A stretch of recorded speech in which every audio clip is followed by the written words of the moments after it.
네, 지금부터는 외국인과 기관의 수급을 통해서 시장의 힌트를 찾아보도록 하겠습니다. 수급의 참견 시간이고요. 오늘의 프로 참견러로 김태석 IS 본부장과 함께하겠습니다. 본부장님 어서 오세요. 안녕하세요. 네, 자 그럼 외국인의 수급 동향부터 먼저 살펴보도록 할게요. 외국인의 순매수 탑 10입니다. 오늘은 보시는 것처럼 시장이 부진하다 보니까 외국인이 개별 종목에 좀 집중하고 있는 걸로 풀이가 됩니다. 각기 다른 섹터의 종목들을 그렇죠. 매수하고 있는데요. 일단 삼성전자 52주 신저가를 연일 경신하고 있음에도 불구하고 외국인이 오늘 가장 많이 사고 있고요. 그리고 하나금융지주, 방산에서는 현대로템을 가장 많이 매수하고 있습니다. 삼바랑 유한양행 계속해서 매수세 들어오고 있고 CS윈드와 파마 리서치까지 담고 있습니다. 자, 오늘은 이 중에서 현재 가장 많이 궁금해하실 삼성전자에 대해서 좀 질문을 드려볼까 합니다. 52주 신저가를 연일 경신하고 있어요. 그런데 지금 역사적인 저점이라 매도를 해도 실익이 없다는 걸 다들 알고 계실 텐데 이렇게 계속 52주 신저가를 경신하니까 고민이 되거든요. 대응 어떻게 해봐야 할까요? 일단 뭐 삼성전자를 바라보는 시각, 네. 그리고 이제 제가 바라보는 시각에서 삼성전자의 장점은 지금 딱 하나.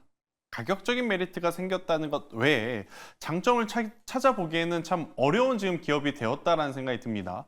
오늘 아침에 마감한 미증시를 보면서 많은 투자자분들이 엔비디아 관련주를 살 게 아니라 결국은 투자를 할 거였다면 엔비디아를 투자를 하는 게 맞았었다라고 다시 한번 느낄 법한 흐름들이 나왔죠. 일단 그 흐름이 우리나라 증시에 지금 녹아들었는데 문제는 SK하이닉스도 좋지 못한 상황에서 그렇다면 삼성전자라도 지금 들어 올려줘야 되는데 삼성전자 또한 또다시 58,000원까지 주가의 조정이 나오다 보니 외국인의 수급, 기관의 수급 이런 걸 차치하고라도 지금 투심이 급격하게 위축이 될 수밖에 없다라고 좀 보시면 될 것 같고요. 자, 가격적인 메리트가 생겨서 투자를 합니다. 그런데 주가가 올라와야죠. 근데 올라올 만한 모멘텀이 없다라는 게 가장 큰 악재라는 거죠.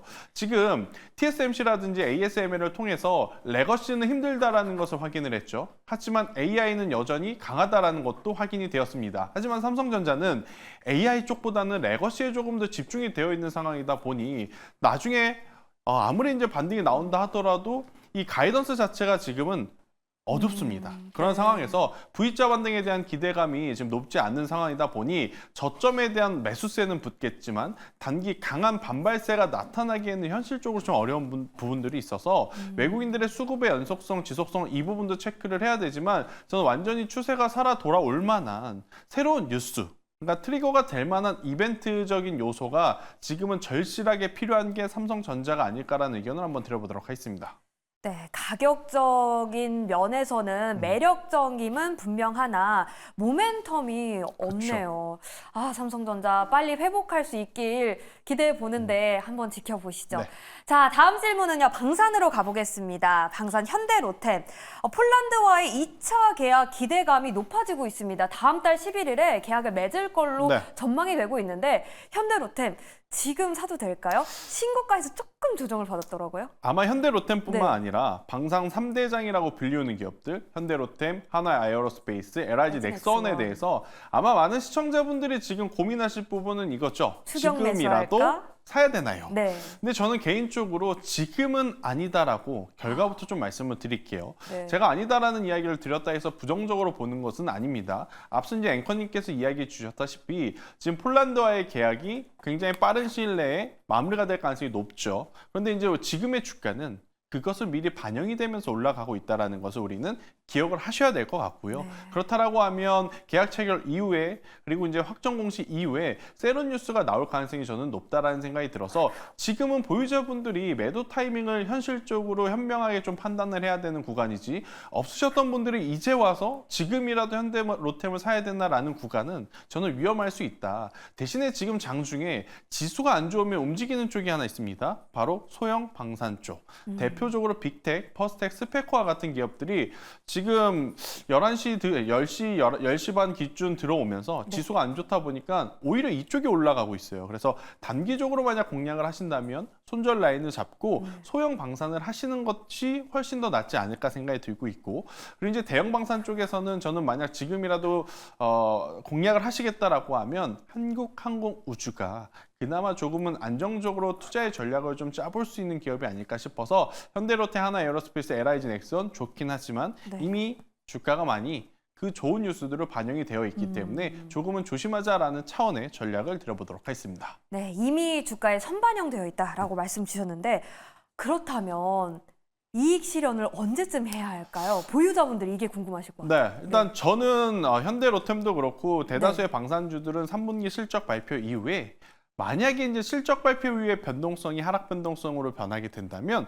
그때 우선은 매도를 하시는 게 맞다라는 전략을 드릴게요. 지금 미리 이제 시장이 좋지 않으니까 지수가 좋지 않으니까 먼저 대응을 해야겠다라는 생각은 다소 아쉬운 수익을 좀 줄 수 있으니 지금은 저는 보유 의견을 한번 드려보도록 하겠습니다. 네, 알겠습니다. 현대로템 일단은 보유하도록 하고 실적도 확인하고 그리고 하락 추세로 전환한다면 그때 매도해도 늦지 않다라는 의견 주셨습니다. 자, 그럼 외국인의 순매수 탑10 기업 중에 본부장님의 탑픽을 하나 꼽아볼게요. 어떤 기업일까요? 10위권에 있는 파마 리서치를 파마 지금 리서치. 다시 한번 봐도 괜찮지 않을까라는 생각이 들어서 네. 파마 리서치를 좀 말씀드리고 싶은데 네. 아마 오늘 아침에 마감한 미증시에서 엔비디아가 신고가를 가니까 우리들의 시선, 저도 마찬가지입니다. 다 반도체로 쏠렸었습니다. 네. 하지만 장 초반에 SK하이닉스가 좋은 출발을 했지만 지금 기술주들, 테크주들 전부 이 원달러 환율에 대한 부담에 따라서 외국인들의 수급의 지속성이 좀 떨어지니까 테크주들이 밀려 내려온단 말이에요. 그러면서 올라가는 쪽을 좀 체크를 했었을 때 신고가 부근에선 바이오 쪽 체크를 할 수 있을 것 같고요. 또 이제 피부 미용 의료기기 쪽에서는 클래시스가 굉장히 큰 변동성을 보이다 보니 오히려 파마 리서치가 조금은 돋보이는 좀 모습을 좀 보이고 있어서 저는 외국인의 픽 중에서는 파마 리서치를 다시 한번 봐야 될 때가 아닌가라는 의견을 드려보도록 하겠습니다. 네, 그런데 실적 시즌인 만큼 실적이 관건일 것 같아요. 그렇죠. 상승 추세를 유지하려면 실적 잘 나올까요? 일단 3분기 뭐 네. FN 가이드에서 지금 예상 가이던스를 내주기에는 네. 전체 매출액 같은 경우에는 약 880억, 그러니까 한 25% 정도 상승. 그리고 이제 이 영업이익 기준으로는 330억 정도, 한 22% 정도 이제 상승세를 나타내고 있는 어닝 서프라이즈를 기대를 하고 있기 때문에 만약 이 숫자들이 찍힌다면 네. 저는 굉장히 또 좋은 퍼포먼스, 아웃퍼폼을 할 가능성이 높다라는 의견을 드리도록 하겠습니다. 네, 상승 추세가 나올지 유지할지 지켜보도록 하겠습니다. 자, 이어서 기관의 순매수 기업들도 살펴보시죠. 기관의 순매수 탑10입니다. 두산그룹주를 대거 매수하고 있는 모습이 보입니다. 에너빌리티, 로보틱스, 지주사인 두산까지 매수하고 있고요. 바이오 기업도 꽤 많이 사고 있습니다. 그렇죠. ADC의 ABL 바이오, 그리고 리가켄 바이오 사고 있고 외국인과 마찬가지로 한국전력과 현대로템까지 담아가는 모습, 원전기업에서 우진엔텍까지 담아가네요. 자, 기업의 순매수 기업들 중에서는 한국전력을 좀 지켜볼까 해요. 한국전력 기관이 8일 연속 매수하고 있던데 네. 왜 매수를 하는 걸까요? 일단 뭐 표면적으로 나온 뉴스는 네. 또 전력 비용을 올리겠다라는 이야기인데 참 이걸 믿어야 되나 말아야 되나 싶습니다. 왜냐하면 올해 여름이 딱 끝나가는 시점에 한국전력이 갑자기 급락을 하죠. 급락하는 이유는 뭐냐면 여름 내내 전력이 엄청나게 좀 필요하고 이 블랙아웃도 고려해야 된다라는 이야기가 나오면서 이렇게 되면 전기값 올려야 된다, 그리고 올릴 것이다 라고 했다가 여름 지나니까 전기값 안 올렸습니다. 네. 그러면서 이제 급락이 나왔던 상황에 다시 한번 또 지수가 안 좋은 상황에서 한국전력 같은 경우에는 사실 방어주의 성격을 좀 띄었거든요. 이렇게 올라가는 상황 속에 또 전기를 올린다라는 뉴스가 지금 나온 상황인데 이걸 과연 믿어도 될까에 대한 저는 고민이 있고, 한국전력 같은 경우에는 아시는 분들은 아시겠지만 상승 탄력이 그렇게까지 강하게 그리고 연속적으로 나오기에는 조금 힘든 그런 구조를 좀 가지고 있어서 기관의 매수 수급 어떤 유입은 체크해 볼 법하지만 개인 투자자분들이 매매하기에는 난이도가 상당히 높을 수 있다는 의견 드리겠습니다. 그렇군요. 네. 좀 난이도가 개인 입장에서는 좀 어렵다라는 의견 주셨습니다. 한 증권사에서는 지금은 정말 사야 할 때다 이렇게 강력하게 매수 의견을 내놓기도 했는데 여기에 대해서도 좀 어렵다.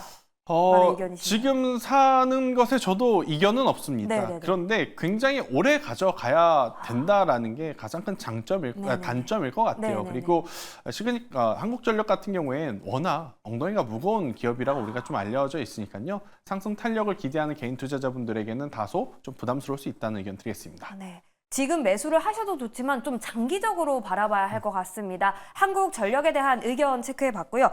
다음으로는 두산 가보겠습니다. 에너빌리티랑 로보틱스 워낙 많이 다뤘을 거예요. 그래서 저희는 지주사인 두산 다뤄보겠습니다. 지배구조 개편의 매력이 부각이 되고 있는데 두산 에너빌리티 로보틱스에 비해서 좀 나은 점이 있을까요?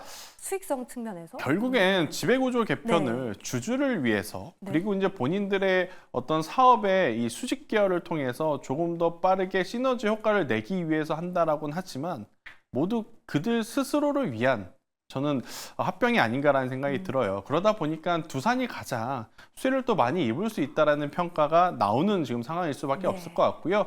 간략하게 정리를 드려보면 두산 에너빌리티가 두산 밥켓을 가지고 있습니다. 일단 올해 여름에 이 두산 밥켓을 따로 떼어내서 두산 로보틱스를 주려고 했어요. 그런데 두산 에너빌리티 주주 입장에서는 두산 밥켓이 이렇게 돈을 잘 버는데 따로 떼어내서 두산 로보틱스 주면 우리는 아무것도 없지 않느냐라는 게 이제 문제의 시작이었거든요.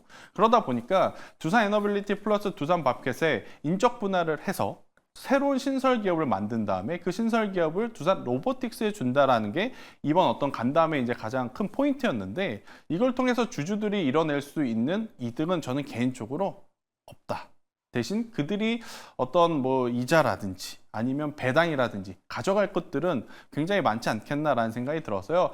두산의 주가가 움직이는 게 체크는 해야 되지만 되게 얄밉다라는 저는 생각이 드는 현 시점이 아닌가라고 좀 설명드리겠습니다. 네, 알겠습니다. 두산에 대한 매력까지 들어봤습니다.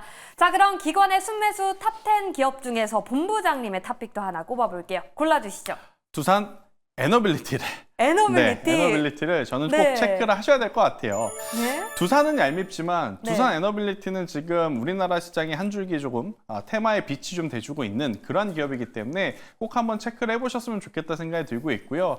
자, 우리나라 원전 기업들이 미국 기업, 그러니까 대표적으로 뉴스케일 파워 같은 기업들이 움직일 때 움직이지 못했던 그런 서러움을 이번 주 들어오면서 지금 강하게 지금 내뿜고 있는 상황인 것 같아요. 단순히 테마가 아니라 빅테크 기업들이 전력이 필요하다. 그래서 이제 SMR을 원하고 있고 SMR을 하면 우리나라 기업 중에 몇 개 없는 기업들 그 중에서 대장은 두산 에너빌리티이기 때문에 이쪽에 대한 관심도가 지금 높아지는 상황인 것 같고요. 또 우리나라 정부에서도 물 들어올 때 노젓는 것 같습니다. 정부 차원에서도 SMR에 대한 지원 이야기들을 또 공격적으로 해주고 있기에 저는 두산 에너빌리티까지 한번 보시는 것도 나쁘지 않은 선택일 수 있다는 의견을 드려보도록 하겠습니다. 네, 빅테크의 투자 그리고 정부의 모멘텀까지 갖추고 있는 부진한 시장의 한 줄기의 빛, 원자력 중에서 두산 에너빌리티를 기관의 순매수 탑픽으로 꼽으셨습니다. 자, 그럼 외국인 대 기관, 기관 대 외국인, 옥석을 가려보도록 하겠습니다. 강 대 강입니다. 네. 외국인이 최근에 한 달 동안 좀 매수하고 있는 모습을 보이고 있는 파마 리서치, 두산 에너빌리티는 기관의 매수세까지 더해지고 있거든요. 그렇죠. 본부장님의 선택은요? 이거는 성향에 따라 다를 것 같아요. 네. 제가 둘 중에 하나를 선택 안 했다 해서 그 선택 안 한 기업이 나쁘다는 건 아니거든요. 저는 일단 두 기업 중에 파마 리서치를 조금 더 보자라는 이야기를 드리고 싶습니다. 이유가요? 일단 두산 에너빌리티는요. 지금 당장 단기 매매로 봐도 저는 괜찮아요.